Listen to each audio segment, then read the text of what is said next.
Hi, everybody. Welcome to another episode of Telguard Insider. My name is Brian Dotson. I'm the West Coast Sales Manager. And joining me today is David Allen, our Tech Support Manager. David, how you doing today? I'm doing well, Brian. Thanks for asking. Yourself? Oh, wonderful, wonderful. So the topic today, David, is IP mapping. But before we get to that, I just wanted the audience to kind of know a little bit more about you and, kind of your relationship with Telguard. How long have you been with the company? Well, Brian, as of April of this year, I've been with Telguard for going on 20 years now. So in that time, I've been very fortunate enough to kind of wear many hats. I started out in Telguard in the technical support department, just assisting our customers, answering the phones, troubleshooting, that kind of thing. From there, I kind of moved into the systems administration role with an IT background and data center manager. And for the last couple of years, Brian, I've been actually managing our technical support department as a tech support manager. Great. And in that role, I mean, what's your day-to-day like? Day-to-day is just really assisting the great agents that we have on our tech support team.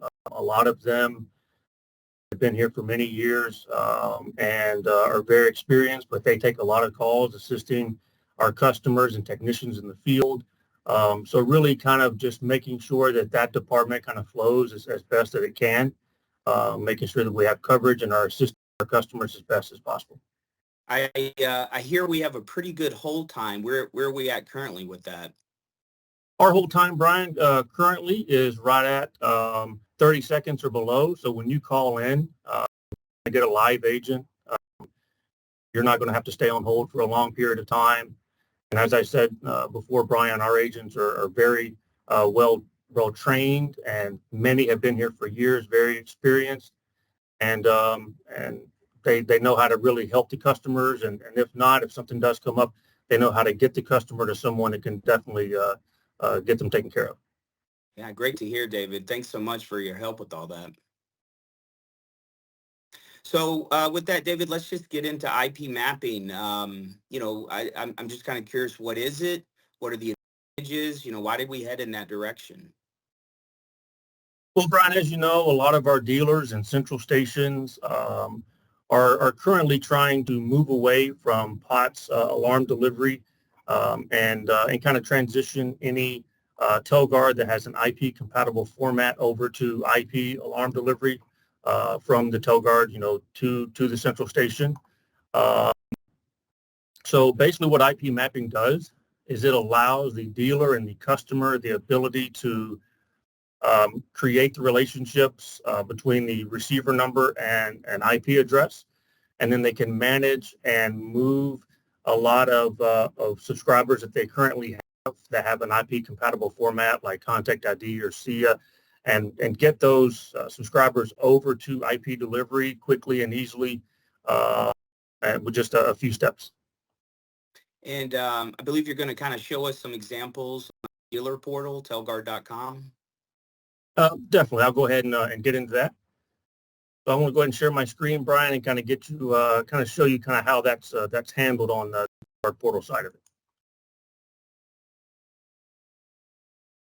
So Brian, as you can see, I have kind of a test pulled up here. The first thing that we need to do is, of course, from the dealer profile, make sure that this dealer, or I guess you should say central station, is actually set up as a central station on our end. The central stations and dealers are treated differently in our world as far as IP mapping is concerned. So if you're a central station that obviously has the IP receivers and is receiving the signals, and you want to use IP mapping, you can either call us or email us, and we can set you up as a central station, as you see here below. And that allows the IP mapping link to be available and allows you to start setting up those relationships from the POTS receiver numbers to the IP receivers. Got it. Once you click on this link, as you can see, this particular central station does not have any relationship set up just yet, but we allow a couple of different ways you can actually enable that. So one way is you can go in here and actually just put in the phone number individually or manually. Select the IP receiver that you want to use and the DNS. And then what you can also do is if you want to use the same IP receiver and DNS as your primary and your backup, easy enough. You just do the little slide button there, and you're pretty much good to go for adding that one.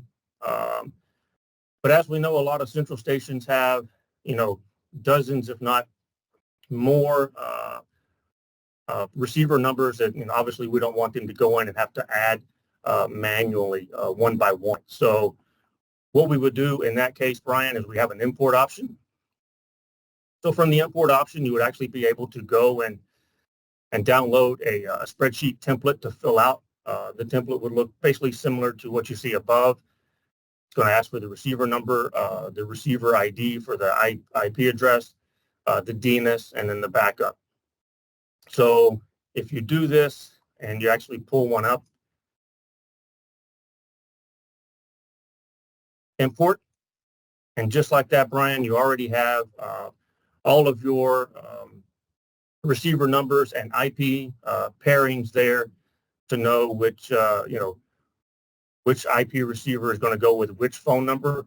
The receiver numbers can only be in there once. They have to be unique, but you can definitely have in there, one receiver go to one IP address. The IP addresses can be used multiple times, but these numbers over here for the receiver have to be unique. But it's really that quick and easy that you can just import all of your receiver numbers and IP address pairings into the system.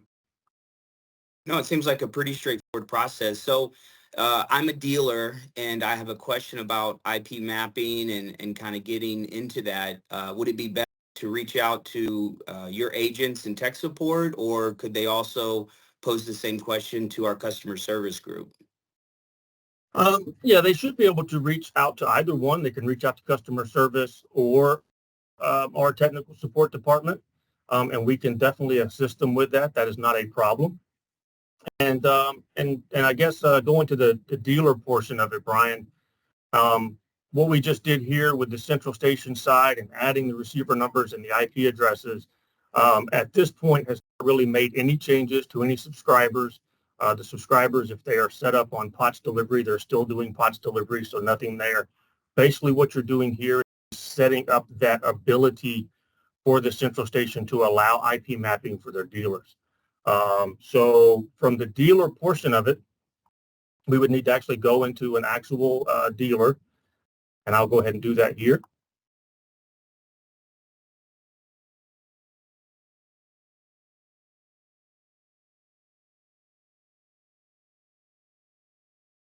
From the dealer portion, Brian, you would go into basically the dealer profile. You would see your IP receivers tab. As you can see here, this dealer is not a central station, which is what we want. From the IP receiver portion, you would actually do the drop-down button for the central station mapping and select our test central station that we just set up. And from there, Brian, what you do is you would basically click on here for add IP mapping to the list. And very easy, very simple.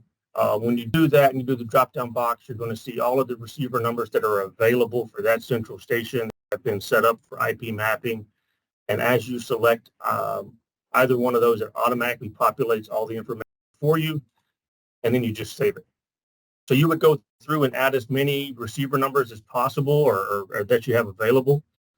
And basically what you do at that point is once we've added that, any active subscribers that are using an IP compatible format and have this phone number programmed in their subscriber are automatically moved over to IP. Whether that's one subscriber, 100, 500, doesn't matter.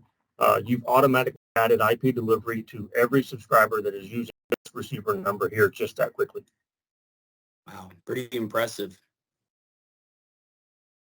So any more items on the IP mapping side, or does that kind of tie up that piece of the question?